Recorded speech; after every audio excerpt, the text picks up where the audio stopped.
Everyone, welcome to our Janani's রান্নাঘর। আজকে I think আমাদের ব্লগটা অনেক বেশি স্পেশাল হবে, কারণ আমরা সবাই ফ্যামিলি গেট টুগেদার করছি আজকে। মানে চা খাওয়ার জন্য আমরা একটু খোলা ভ্যানে আজকে ঘুরতে চাই। তো আপনারা আজকে দেখবেন যে আমরা কিভাবে ঘুরি।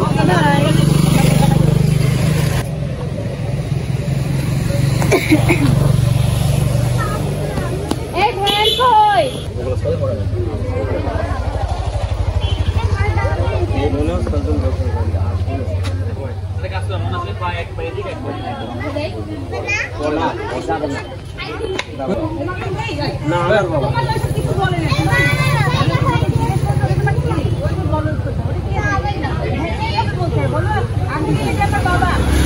আমরা সবাই বের হয়ে গিয়েছি আগলা ভ্যানে করে ঘোরার জন্য।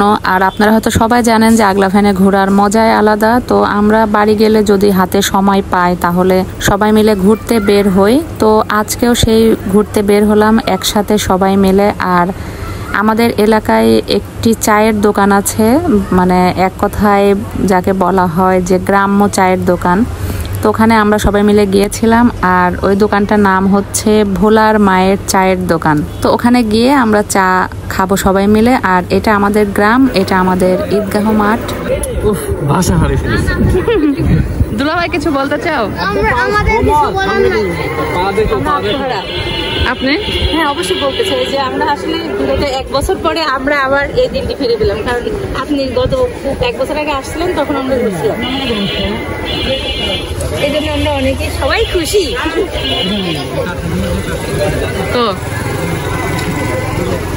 তো গ্রাম দিয়ে যাওয়ার সময় ওই যাদের নিজস্ব সবজি বাগানে সবজি চাষ করে তারা নিজেরাই বিকেল হলে এই দোকানের সামনে সবজি নিয়ে দাঁড়িয়ে যায়। তো আমার হাজবেন্ড দেখে বলছিল যে টাটকা সবজি নাকি ও খেতে চায়। তো এটা নিয়ে আমরা কথাবার্তা বললাম, আর পরে সবজি কিনেও নিয়ে গিয়েছিলাম যাওয়ার সময়। তো সবাই মিলে আমরা চলে আসলাম ভোলার মায়ের 1 কাপ চা খাওয়ার জন্য। তো অলরেডি আমরা পৌঁছায় গিয়েছি।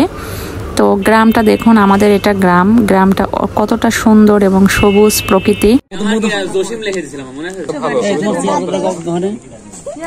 মোহাম্মদ এটা কি বলে? হ্যাঁ, তোল।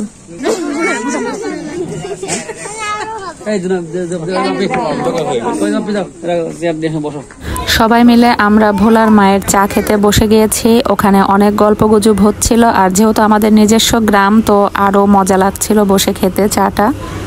তো সবাই মিলে চা খাচ্ছিলাম আর বেশ বড় করে আড্ডাও দিয়েছি। ওখানে সন্ধ্যা পর্যন্ত ছিলাম।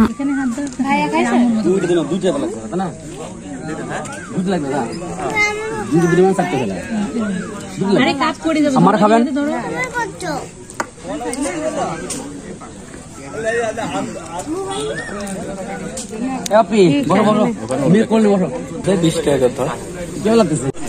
চা খাওয়ার গাড়ি নিয়ে ও যে এই বিশাল বড় দামের দুধ গরম করতো, আর খালি সারাদিন সকাল থেকে শুরু করে রাত 10 টাকা বন্ধ খালি বেশ।